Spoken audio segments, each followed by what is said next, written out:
Hello, I'm Jonasz Rewiński, and you're watching Break the Fake. They make them, we break them, and tell you everything you need to know.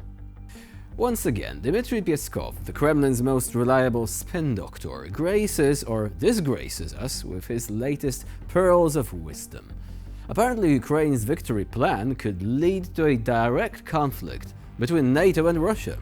That's right, the country that illegally invaded its neighbor, annexed part of its territory, and has been casually tossing around nuclear threats like confetti, is now warning the world about recklessness. Meanwhile, Russian talking heads like Vladimir Kornilov on Solovyov Live are already reading from the same tired script, pretending they know exactly what's in the plan, just like they knew this special operation would be a 3-day cakewalk.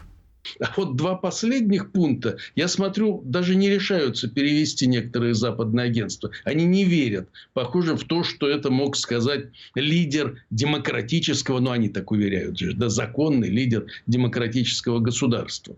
Потому что пункты действительно выглядят какими-то дикими. Я понимаю теперь, почему Байден действительно, ознакомившись с этим планом Зеленского, Зеленский ведь первым ему представил его, просто отменил Рамштайн. То есть, это действительно скандальный шаг со стороны президента США, отмена такого уровня заседания. Но он почитал это дело и думал, ну, надо как-то это замять. But sure, let's all take advice from the same Kremlin, whose best military strategy so far seems to be throw conscripts at the problem until something sticks. Now, Russia's new approach to spreading its influence in Africa is nothing short of a masterclass in deception. Take, for instance, the recent launch of RT Academy's first educational course for African journalists on the 14th of October. But wait, before you picture budding journalists gaining valuable media skills and insights, let's be clear. This is a propaganda school run by none other than the media experts from Russia Today and Ripley, Russia's top outlets for disinformation. According to RT, 35 African countries are involved in this educational initiative. Sounds like a heartwarming international exchange, right? Well, wrong.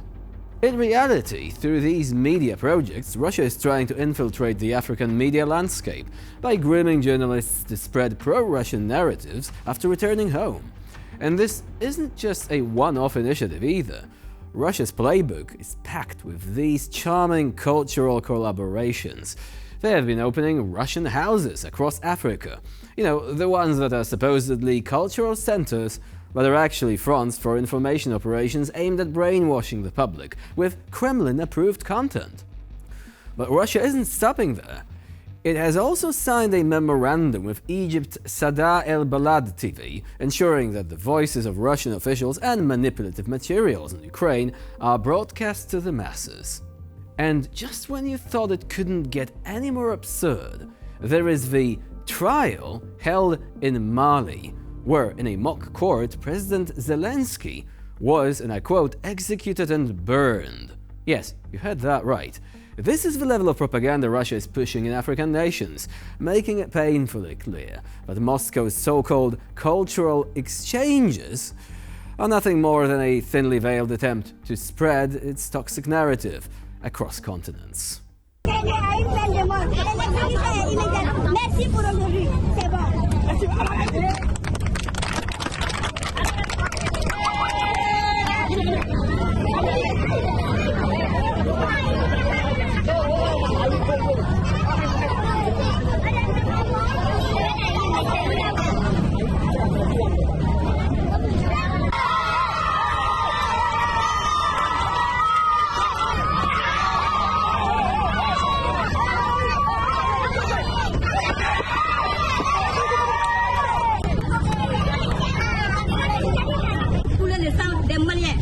Yeah, sure, burning the effigy of Zelensky is doing a lot of harm. Perhaps next time around they may also try to conquer Ukraine in World of Tanks. Anyway, these are Russian supporters for you. Nothing new.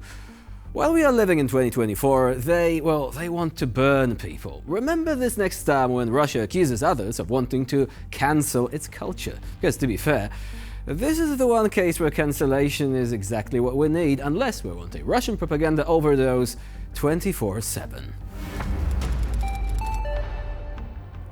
It is honestly both sad and absurd, isn't it? Russian propaganda has worked so effectively that even when Ukrainian soldiers march into Russian villages, the locals are so detached from reality, they think they are being invaded by NATO or by the Americans. As President Zelensky said, when Ukrainian forces entered the Kursk region, the locals were convinced they were facing NATO troops. Imagine the surprise on their faces when these so-called Americans started speaking flawless Russian, trying to explain that no, they were not from NATO, they were from Ukraine. When we tried to save our north part and went through their border in Kursk region, you know what the people said to our soldiers? You are NATO. You are Americans. Russian people said to our soldiers. Our soldiers, Ukrainian-speaking guys, but of course they know Russian language, 100%. They began to answer in Russian language. No, they said in Russian language, no, we're Ukrainians. They said that, and Russians, these old people, they said, no, you are NATO. We know you are NATO. They've been very surprised that we're Ukrainians. So you understand in what disinformation they live. It's the perfect illustration of how far Russia has sunk into its own delusions. This is what happens when an entire country is fed lies on a daily basis, convincing themselves that they are eternal victims in a world set against them. They have been so thoroughly brainwashed that they can't even recognize their own neighbors anymore. Ah yes, of course, the collapse of one of the most powerful geopolitical entities of the 20th century, the Soviet Union, wasn't due to decades of economic stagnation, political corruption, or the unsustainable arms race with the West. It was, wait for it, because of a movie. According to the chairman of the State Duma, Vyacheslav Volodin, all it took to bring down the USSR was the release of Interdevotchka, a movie about a sex worker dreaming of a life abroad. It wasn't failed policies or revolutions brewing across Eastern Europe, no, it was cinema. Clearly, the very fabric of the Soviet society was so fragile that a single movie about a woman chasing her dreams outside the Iron Curtain was enough to topple an empire. А вы поглядите, с чего началось разрушение Советского Союза.